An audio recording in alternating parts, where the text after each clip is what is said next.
Hey everyone, how you doing today? My name's Kirsty, aka Beth Bookish, and on today's video I'm bringing you 5-star predictions that didn't get 5 stars and books I didn't think were going to be 5 stars and ended up being.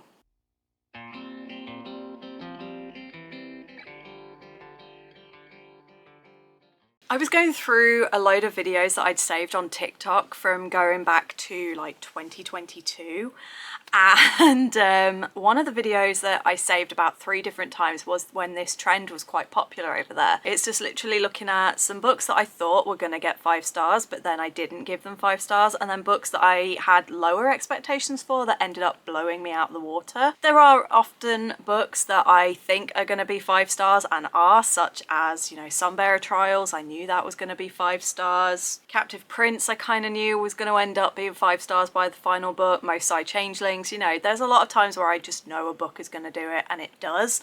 But then there are always surprises. We're going to start with the books that I wasn't expecting to get 5 stars and yet they ended up getting 5 stars, and some of them have ended up becoming all-time favourites. The first of these I'm starting with is Before the Coffee Gets Cold by Toshikazu Kawaguchi. This was one I read at the start of 2024. I didn't really have high expectations going in. It was my first kind of translated fiction in this kind of style that I'd read, and I was like, I'm not sure if I'm gonna like this. And the first chapter, I was still like, I'm not sure I'm gonna like this. By the end of the book, I was crying. And it is now a favourite. It has now become a bit of a gateway book to me now reading more. I know people have struggled to really give them a title. Some people say that they're cozy translated, some people just brand them all under translated. I call them cozy contemporaries. They might have a little hint of magical realism in there, but ultimately they are a contemporary setting, so I just call them cozy contemporaries, and it just happens that nearly all of them are also translated. But yeah, this just got me in all the feels, in all the right ways. I didn't expect to go on the emotional ride I went on with this. Some of it was partly relating to one of the characters who has Alzheimer's, and as someone who used to be a dementia care worker and who specialised in Alzheimer's and certainly like late stage dementia, this one really hit hard for those memories and kind of made me think about some of my residents and clients that I worked with that I absolutely adored and miss. So it was definitely a hit me in the feels kind of book. The next one we have is Alice by Christina Henry. Not only did I not expect to like this because of the fact that it has like gore and is considered a horror, I also didn't expect to like it because at that time I wasn't the biggest fan of Alice in Wonderland. It's still not my favourite story, but Alice in Wonderland retellings I am here for. I love them, they're fantastic, and this one is just the best. I love how brutal it is. I love the vulnerability between Hatcher and Alice. I just loved everything about this, which is, you know, why I now have this special edition of it. And just, it's one of my all-time favourite books, and currently my all-time favourite retelling of anything. So I definitely love this one. The next one is a non-fiction, and that's why I didn't have very high hopes, because I traditionally struggle to read non-fiction. I find it very dry, very boring, very difficult to access, but this one was funny, witty, well written, well researched. It was anecdotal, it was relevant to me, and it was just so easily readable. And that is Strong Female Character by Fern Brady. I've talked about this quite a lot in the last year. I will continue to talk about it quite a lot. It's such a fantastic look into what it's like as a woman growing up autistic without knowing, and many of the issues and difficulties that she has and talks about throughout this book are similar to ones that I have had, and it was just refreshing to see a brutally honest look at what it is actually like to grow up feeling like you're different and not really understanding why, just knowing that people are punishing you for things you can't control, and sort of having those same feelings being reflected through someone else made me realise I'm not alone. And since I've talked to other women with autism and realising just how similar our experiences are, but also how similar the fact that we get overlooked is, it definitely was one that hit me very, very hard. A new author to me, and I took a gamble. I was sent this very, very vibrant copy from the publisher which was incredible. I still need to send this on to Shah. She's probably got her own copy by now. But this is Wayward by Amelia Hart. I started off with this copy. I was then gifted from a friend who, unfortunately, we're no longer friends, but I still appreciate that she got me this for my birthday 2 years ago. And this is Wayward by Amelia Hart. It's a story I don't normally read. It's literary fiction, it's kind of magical realism in here, and it deals with 3 women from the same family who are all being mistreated. One is being tried as a witch, one becomes pregnant outside of marriage and against her will, and the other is escaping a very abusive relationship in the modern day. And it just talks through their different experiences and it weaves their stories together in a very lyrical and beautiful way. People who have read similar books said that it's nothing new, nothing special.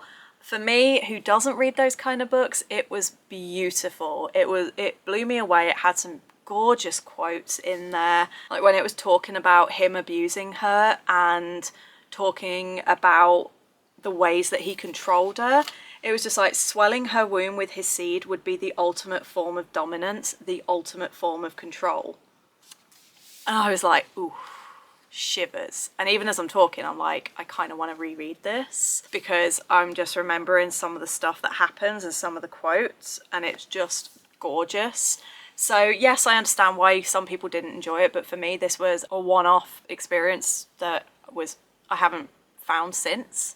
Really did enjoy that one. Another new author to me that was a big surprise last year was Initiation by Alethea Faust. This is book 1 in the Sex Wizards series. I'm not going to say loads about it now. Please do check out my Book of the Year bracket if you want to see way more in-depth detail about this book. But it's essentially a world with a magic school, and each of the different areas of magic are cast and created through different ways of having sex and different kinks. But it had surprisingly great plot, surprisingly great cast of characters, and the actual smut was top tier peak, which, coming from someone who is on the ace spectrum, who doesn't always enjoy reading that kind of thing, is very high praise indeed.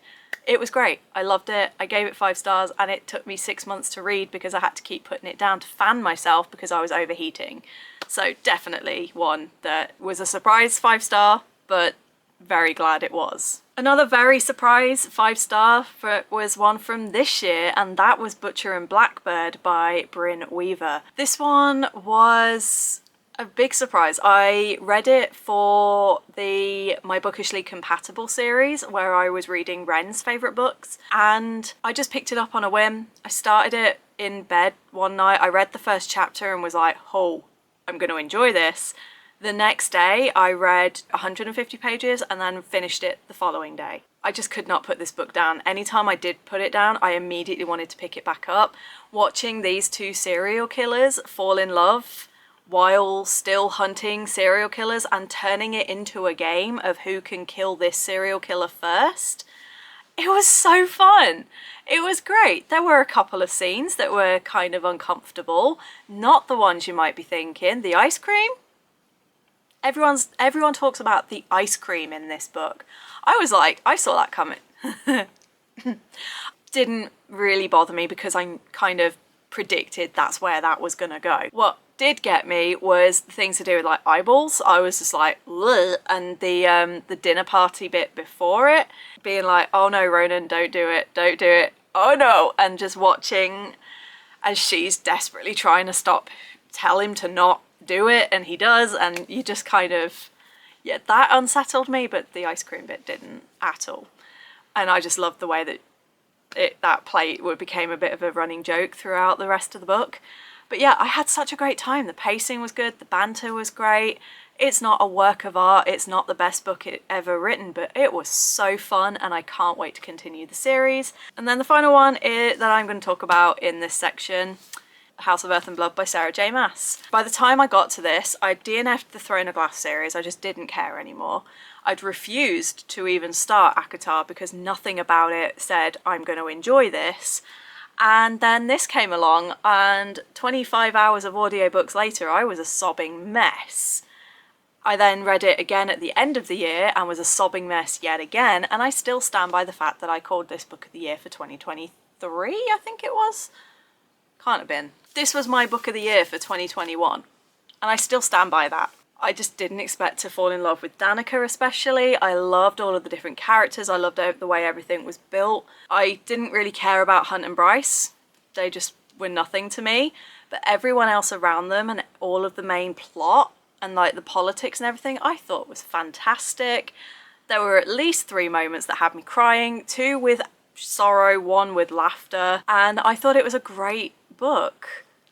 Unfortunately, moving swiftly into the books I thought were going to be 5 stars and didn't, we're also going back to Crescent City, where book 2 got 2 stars. At the time I gave it 3, I have downgraded it to a 2. I now refuse to continue the series, and I'm probably never going to pick up Sarah J Maas's work again. I wish I could say that you're not going to hear this anymore and that I will stop eventually talking about this series and my disappointment, but I know of at least 1 more video coming up this year that I've got planned where I'm going to basically be repeating myself, and I do apologise, but I also don't, because there are far better authors out there who write far better characters and worlds and plots than Sarah J Maas does. She's great at first books, and I just feel she just can't continue that momentum through, and I feel like she's actually really bad at writing female leads. I'm sorry, I said it.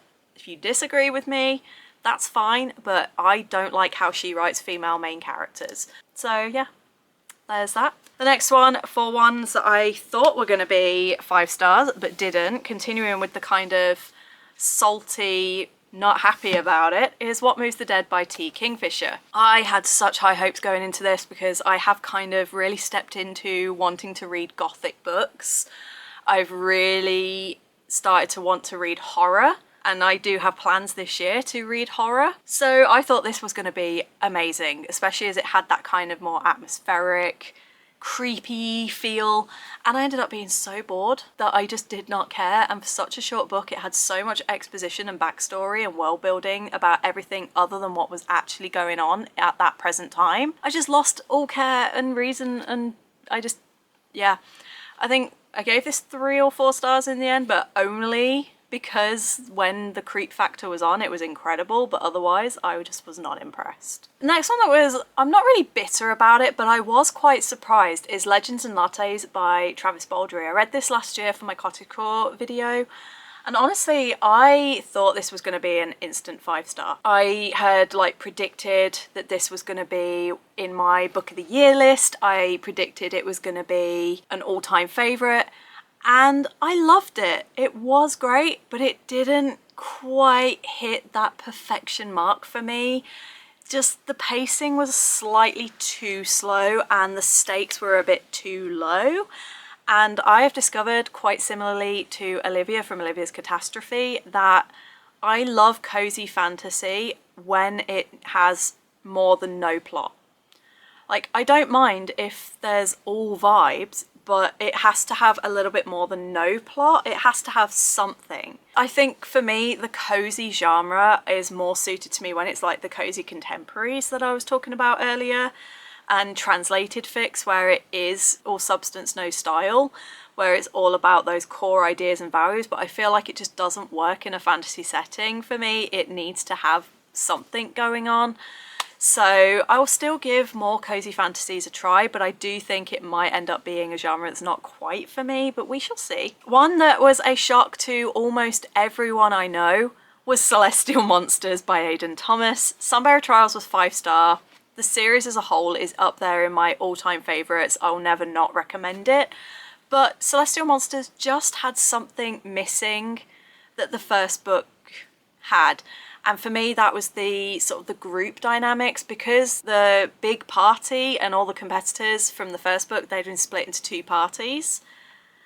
It just felt like new characters were being very hurriedly introduced. Why could I not say that word?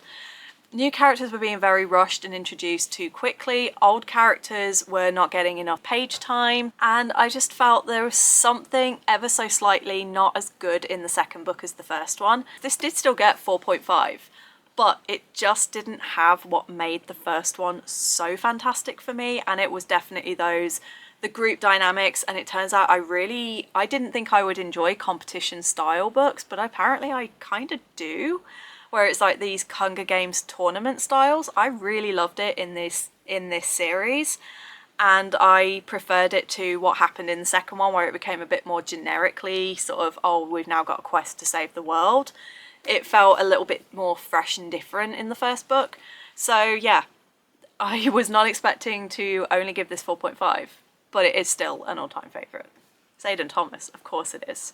And then the final one for this one that I'm going to talk about is a bit of a wild card, because it was my first time reading this author, but reading the background, it had ghosts, it had demons, it had Asian mythology, it was sort of like urban fantasy, ticked every single box, and it was like, there is no reason I should not give this 5 stars. And that is Dark Becomes Her by Judy Eileen. I read this quite late last year, just before I left for Australia. It was great. I did give it 4 stars. I am going to continue the series. I just felt that certainly on the dynamics between the kids and the parents, things wrapped up there in a bit of a weird way, and the ending to this felt, compared to the rest of the book, the ending just almost felt like it was still in its drafting stage rather than the final edit.